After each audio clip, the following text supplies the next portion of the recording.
Nuestro amante Padre Celestial, en estos momentos en los cuales vamos a tener esta reflexión, pedimos la presencia de tu Espíritu para que nos des discernimiento para desarrollarlo y que sea de bendición conforme a tu voluntad.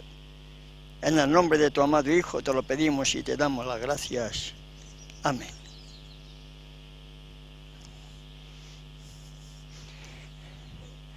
En estos momentos, hermanos y hermanas, vamos a meditar en un pasaje sacado de su contexto, o algunos versos en los cuales, por no estudiar la Sagrada Escritura, montamos un dogma y perdemos de vista el gran significado que el Creador tiene para cada uno de nosotros. Me estoy refiriendo a ese pasaje que hallamos concretamente en Mateo capítulo 12, verso 32, que dice: a cualquiera que dijere alguna palabra contra el Hijo del Hombre, le será perdonado. Pero al que hable contra el Espíritu Santo, no le será perdonado, ni en este siglo, ni en el venidero. Los trinitarios, para seguir apoyando la versión de su creencia de tres dioses en uno, dicen que la blasfemia, el pecado que no tiene perdón, es negar la personalidad de ese tercer Dios llamado Espíritu Santo. Y no es así, hermano y hermana que me escuchas. Cuando analizamos el contexto mediante el cual Yeshua pronunció estas palabras, era porque los judíos de su época, los fariseos, los dirigentes de su época, estaban diciendo que los milagros que él estaba haciendo eran milagros atribuidos a Satanás. Y lo hallamos también en el contexto de este mismo pasaje. Lo vemos así, por ejemplo, a partir del verso 24 de Mateo 12.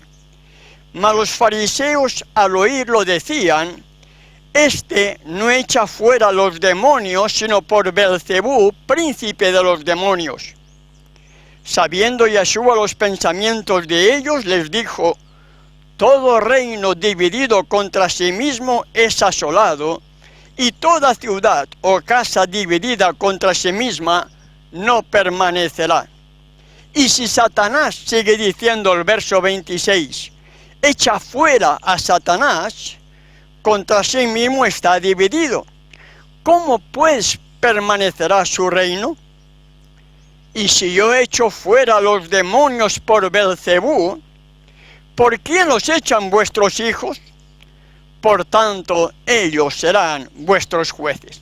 Y es en ese contexto, hermano y hermana, que Yeshua menciona que el único pecado que no tiene perdón es la blasfemia contra el Espíritu Santo.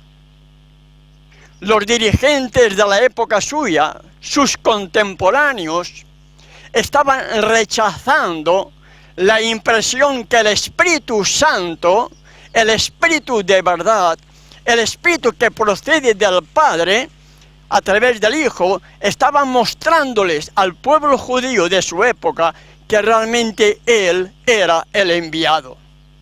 Él era el Mesías, aquel que tanto esperaban.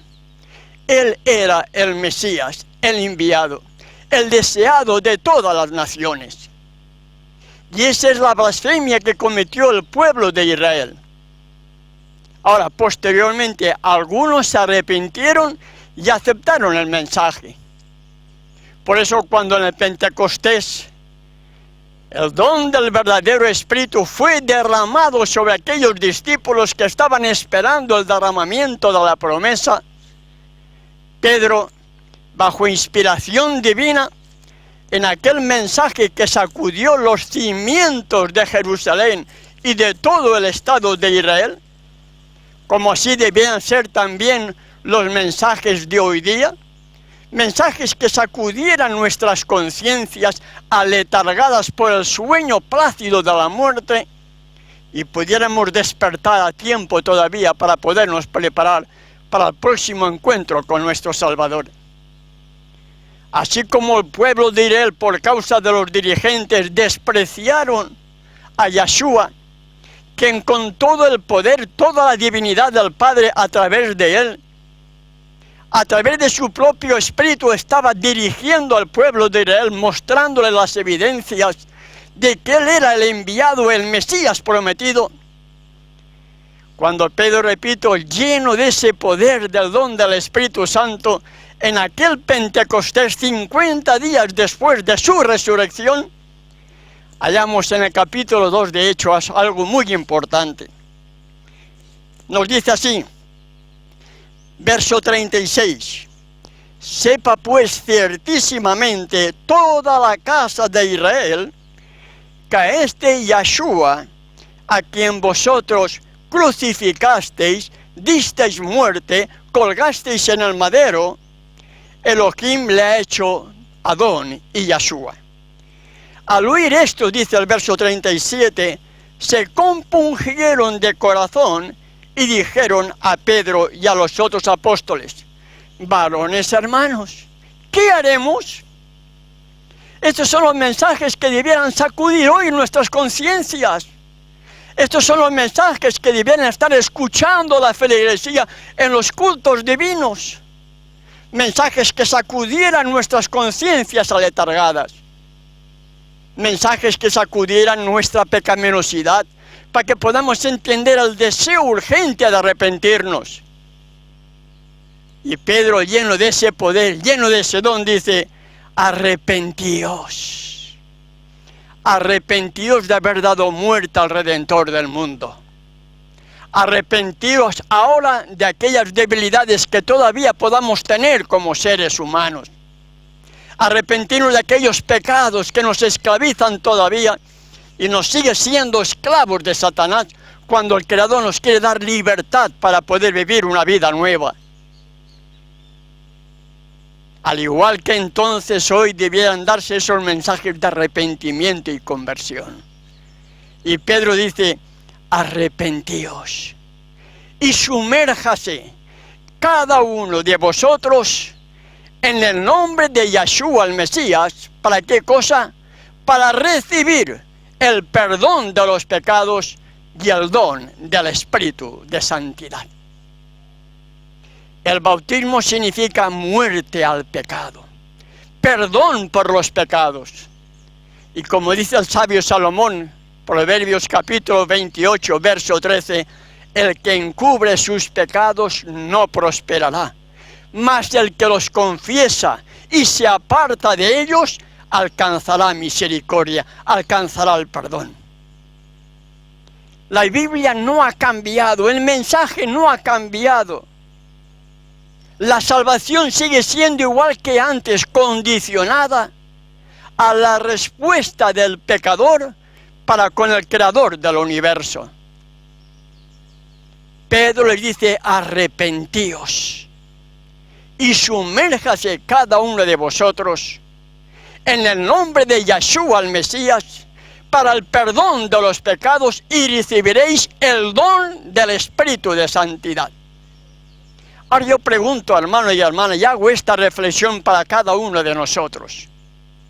¿Será que por haber sido bautizados en un bautismo trinitario donde no hay evidencia bíblica para ello, y seguir creyendo en un tercer Dios que no existe por ninguna parte, los trinitarios siguen siendo tal como son, defectos de carácter, pecadores, justificando sus debilidades, diciendo que somos pecadores, que somos carnales, cuando la Biblia me indica que el bautismo verdadero debe de haber producido en mi vida el arrepentimiento y el perdón de mis pecados para poder recibir el don del Espíritu de santidad, el don del Espíritu Santo.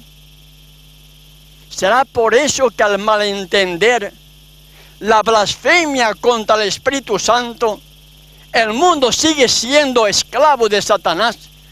Cuando el Salvador dice, conoceréis la verdad y la verdad os hará libres. ¿Sabes cuál es realmente el pecado imperdonable, hermano y hermana? ¿Sabes realmente cuál es el pecado imperdonable? No es negar la personalidad del Espíritu Santo como un tercer Dios que no existe por ninguna parte. El único pecado que no tiene perdón es que tú o yo sigamos siendo pecadores. Esa es la divinidad. Esa es la realidad.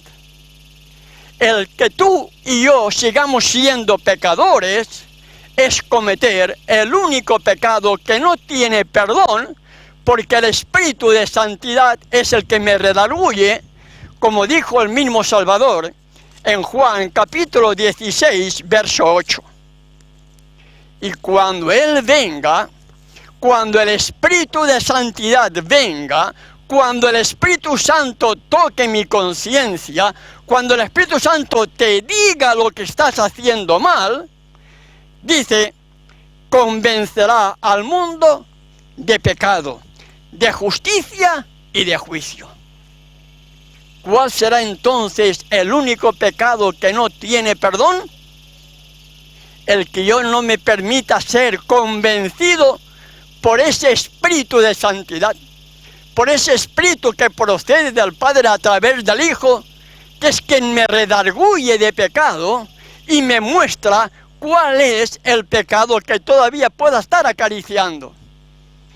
Defectos de carácter, problemas en mi alimentación, problemas con esto, problemas con lo otro. En definitiva, mi yo.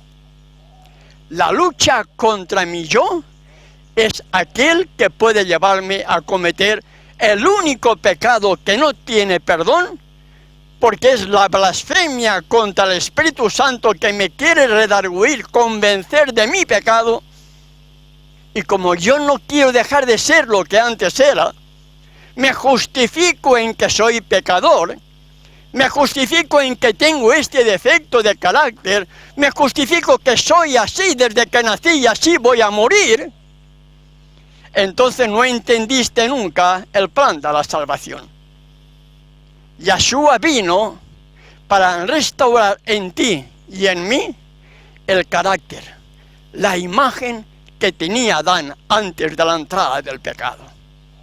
Si eso Él no lo hace en tu vida o en la mía, es entonces cuando estaremos cometiendo el único pecado que no tiene perdón.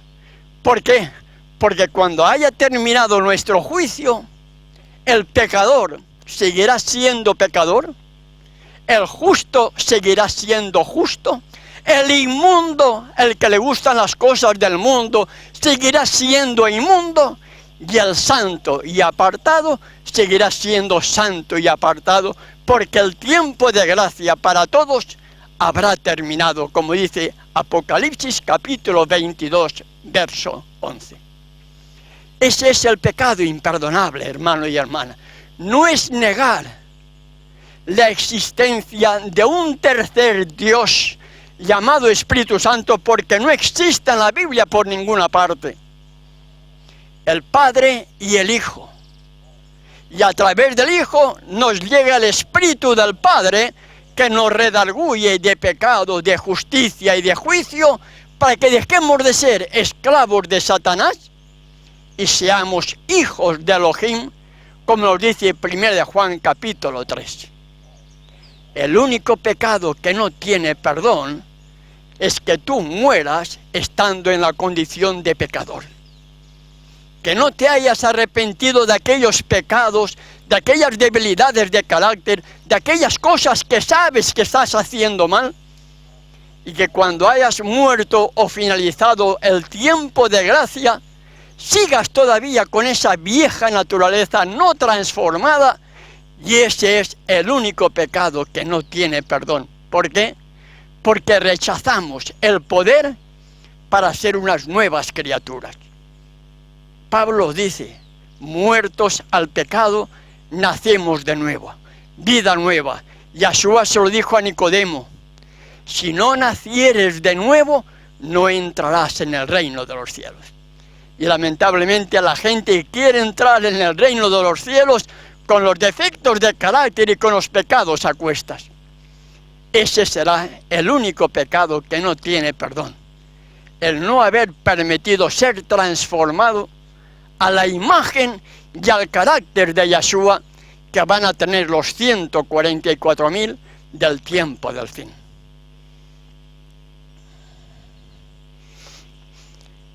Gracias, Padre Celestial, por esta reflexión. Permite, Padre, que en tu infinita misericordia sea de bendición para cuantos sientan deseos de estudiar el tema y que podamos entender cuál será nuestro único pecado, el único pecado que es imperdonable, que es negar la posibilidad de que tú transformes nuestras vidas conforme a tu voluntad. En el nombre de tu amado Hijo te lo pedimos y te damos las gracias. Amén. Bien, mis hermanos, una vez más, muchas gracias por estar en nuestra sintonía. Si crees que estos mensajes, estas cortas reflexiones han sido de bendición para tu vida y pueden ser también de bendición para otros, compártalo. Comparte nuestro canal, comparte nuestra página web, que también tenemos estudios. Comparte todo aquello que tenga que ver con este ministerio y que tanto tú como nosotros podamos seguir cumpliendo con la gran comisión mientras seguimos preparándonos para ese encuentro con nuestro Salvador. Que nuestro Padre Celestial, juntamente con su Hijo, te protejan y bendigan, es nuestro deseo y oración. Hasta nuestro próximo encuentro.